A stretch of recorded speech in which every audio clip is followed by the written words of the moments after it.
In August of 2024, a pawn shop chain in Texas quietly booked a record. EZCorp, the company that runs hundreds of those shops, reported more than $260 million in pawn loans sitting on its books. That figure marked an all-time high for the company. Think about that for a second. The economy was wobbling, the headlines were grim, and a business built on trading old watches for cash was having its best stretch in company history. Somewhere a gold ring got handed across a counter to cover rent, and that ring became a tiny brick in a growing fortune. So here's the thesis of this whole video. Some businesses do not merely survive a recession. They quietly get richer while everyone around them panics. And almost all of them are boring on purpose. By the end, you will know which ones and why. So here's the question that should bother you a little. You keep hearing that a recession destroys everything standing in its path. Because when you believe that story, you make one very predictable move. You freeze, you pull your money out near the bottom, you sit on cash, and watch it slowly lose value to inflation. Meanwhile, a small group of owners does the exact opposite. They lean in and they buy. Let's be honest, most of us learn about recessions from fear, not from data. And fear carries a price you can actually measure. Here's the first misconception worth killing right now. People assume fortunes are made in the boom and merely defended in the bust. The truth runs the other way for a whole category of quiet businesses. It's not one thing that quietly saves them. It is a habit of collecting money that a bad year cannot switch off. The economy spends roughly 1 year out of every 7 in or near a downturn. If you spend each of those years scared and sidelined, you rack up a lifetime of moments where the calm owner bought cheap and you sold low. The gap between those two people is not brains, and it is not luck. It is information. The ones who get richer in a downturn know a quiet secret. They simply know which businesses keep collecting money, no matter the headlines. That is a knowable list, and you are about to have it. So stay with me all the way to the end. I am going to walk you through 9 of these businesses, ordered from the cheap and scrappy ones you could start this year, up to the quiet giants the wealthy use to protect money they already have. Every single one collects cash in a way a recession barely touches. And the 9th one is not really a business at all. It is the hidden rule sitting underneath the other 8. Once you see it, you will not be able to unsee it. Let's start small in the humble world of quarters, warm dryers, and laundromats. According to Kentley Insights in 2024, the American laundromat industry is worth about $6.8 billion a year. Here's the part that matters most. When money gets tight, people do not stop washing their clothes. They cancel the trip to the coast, not the laundry. That is why industry data shows that after 5 years, roughly 95% of laundromats are still open, when most small businesses have already closed their doors. Think of a laundromat as a vending machine the size of a room. You are not really selling a product at all. You are renting time on a machine that quietly swallows coins from open to close. And the funny part is the owner is usually not even there. He is asleep at home while the machines pull the night shift for him. A washer does not care about interest rates or the nightly news. It cares about one thing, whether the drum is full and spinning. In a downturn, the math gets better, not worse. More renters, fewer people with a washer in the basement, and demand quietly climbs. Which raises an obvious question. If a business this dull is this durable, imagine what else we have been ignoring. Next, follow the smell of motor oil into the auto repair shop. Here's what almost nobody tells you. The average car on an American road is now 12.8 years old, a record high according to S&P Global Mobility in 2025. Read that number again. Cars are older than they have ever been in this country. In a strong economy, people trade up and buy new. In a weak one, they nurse the old car along for another year, and that puts them straight in front of the local mechanic. When a $40,000 replacement is out of reach, a driver happily pays $900 to keep the old one alive. Repair demand is the shadow of every car that did not get replaced. That shadow grows a little longer every single year the fleet ages. A repair shop is basically an emergency room for machines. Nobody calls 3 shops to compare prices while the engine is smoking in a parking lot. And unlike a restaurant, a mechanic does not need you cheerful, only paying. He just needs your alternator to quit. In a recession, it quits more often because the whole national fleet is older and more tired. So the more the country delays buying new, the more his phone lights up. Hold on to that idea of things people are simply forced to fix. Which brings us right back to where we opened, the pawn shop. Remember EZCorp from the top of the video.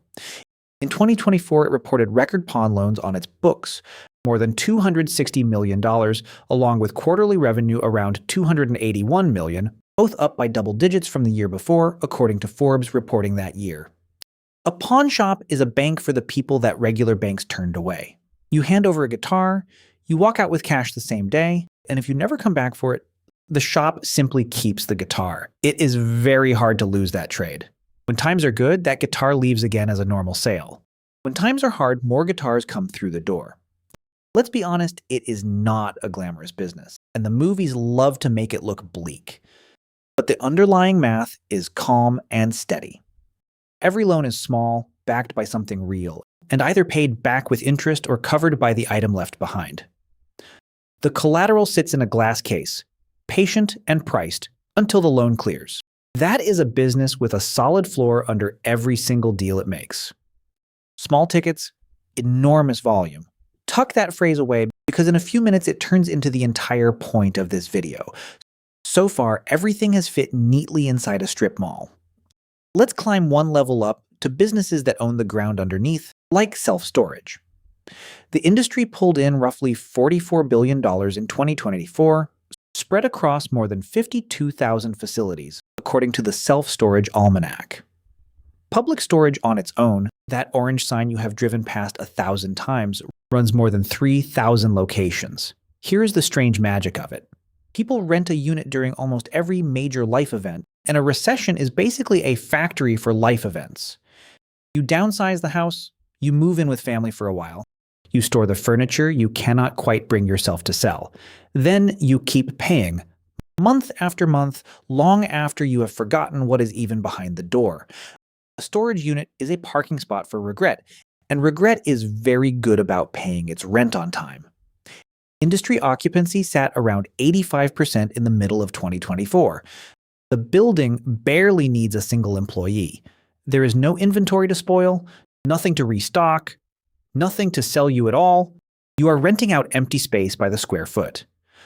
The truly ruthless part is that the rent quietly ticks up each year. A tenant almost never fights a small increase on a unit they forgot about. An empty space, it turns out, is one of the finest products ever invented. Empty rooms with roll-up doors, multiplied by thousands, becomes a very calm fortune. Now walk into discount retail, the stores where the deals actually live. Dollar General pushed past $40.6 billion in sales in its 2024 fiscal year, up about 5% according to the company's own results. While shoppers everywhere traded down, its aisles filled up. When your budget suddenly shrinks, you do not point the car toward the fancy grocery store. Shoppers drift to where a box of pasta costs $1 and change. Dollar General plants its stores in small towns the big chains drove right past. So for millions of people, it is not the cheap option. It is the only option inside a 20-mile radius. A discount store in a recession is like an umbrella cart the moment the sky opens. Nobody planned to stop there, but in they walk, wallet already out. Trading down is not a mood. It is a math problem a recession forces. And the discount aisle is the only answer that math will accept. The tighter the money in people's pockets, the busier that checkout line gets. There is a catch buried in this one, and I promise we come back to it, because even a clear winner has a soft spot. Stay in that same parking lot for one more, budget grocery. Aldi runs around 2,600 stores across the United States and plans to reach 3,200 by 2028, backed by a $9 billion expansion, according to reporting in 2025. Sit with the timing of that bet for a second. They are spending billions to open cheaper grocery stores directly into a nervous, uncertain economy because they know precisely where anxious shoppers head first. Food is the very last thing anyone cuts from the budget, but where that food gets bought is one of the first things to change. Private label is the trick, store brands that cost less, and stretch further. In lean years, the name on the can matters far less than the price on it. Aldi wins by being almost aggressively plain. Fewer brands on the shelf, smaller stores, a quarter just to unlock a cart. Every one of those small, unglamorous choices shaves a little off the price, and in a downturn, the lowest price wins the aisle. A fancy grocery chain chases the mood of the good times. A discount grocer just sits back and waits for that mood to turn sour, which tells you something real about who actually plans ahead for the bad years. So far, these have all been businesses you could physically point at. Storefronts, oil stains, shopping carts. The final stretch is quieter, and that quiet is exactly why the wealthy love them. Debt collection. It is an industry worth roughly $15 billion a year in the United States, according to IBISWorld in 2025. Here is the uncomfortable truth underneath it. When a recession lands, people fall behind on credit cards, medical bills, and car loans, and somebody gets paid to chase all of it down. Collectors often buy old, unpaid debt for pennies on the dollar, then keep whatever they can actually recover. So a wave of missed payments is not a crisis for them. It is a restocked shelf. Here is the second misconception, that bad debt simply vanishes when borrowers cannot pay. It does not vanish, it changes hands. Cheaper. To someone paid to wait. This is the first business on the whole list that literally feeds on the downturn itself. More broke borrowers means more accounts for sale. At cheaper prices. It is not warm, it is not fuzzy, and plenty of the industry has earned its ugly reputation fairly. But follow the money honestly, and you can see why it barely flinches in a crisis. The worse things get out there for the borrower, the more raw material lands on the collector's desk. Now watch what happens when we take one more step down into the quiet. Funeral services. The American death care industry runs somewhere around $20 billion a year, spread across more than 15,000 funeral homes. The largest operator of all, Service Corporation International, booked over $4 billion in revenue in 2024, according to industry reporting. Here is the single line the entire business rests on. The death rate does not check the stock market first. People pass away in booms and in busts at almost exactly the same pace, and every one of them needs arrangements made. Here is the third misconception, that a downturn shrinks demand for everything equally. Some demand does not bend at all, and this is the purest example of it. The average full-service funeral now runs north of $8,000, and it is simply not a purchase that a grieving family sits down to haggle over. A funeral home is the most recession-proof appointment there is for one plain reason. It is the one appointment that absolutely nobody reschedules.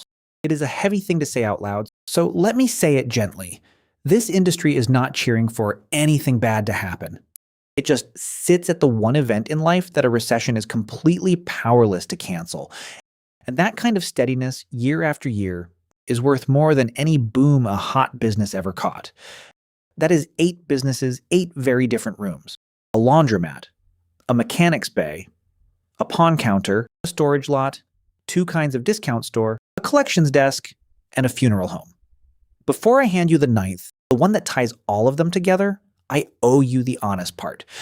Because recession-resistant has never meant bulletproof.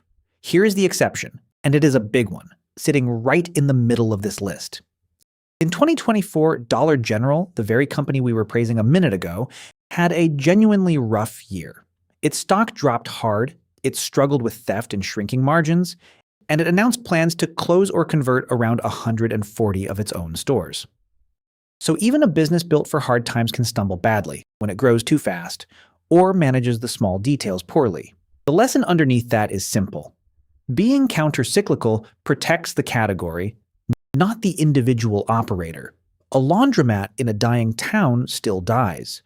A storage facility buried in too much debt still gets foreclosed on. A funeral home run carelessly still loses to the better one across the street. These businesses tilt the odds firmly in your favor, but they never remove the actual work. Notice that the real risk was never the recession, it was the running of the shop. Location, debt, and discipline decide the winner long before the economy does. So if you take one single thing from all of this, take this. The recession itself does not hand you money. A well-run business that people cannot stop paying is what hands you money, and the recession merely stops hiding which ones those are. So here is the 9th, and it is the one that quietly ties the other 8 together.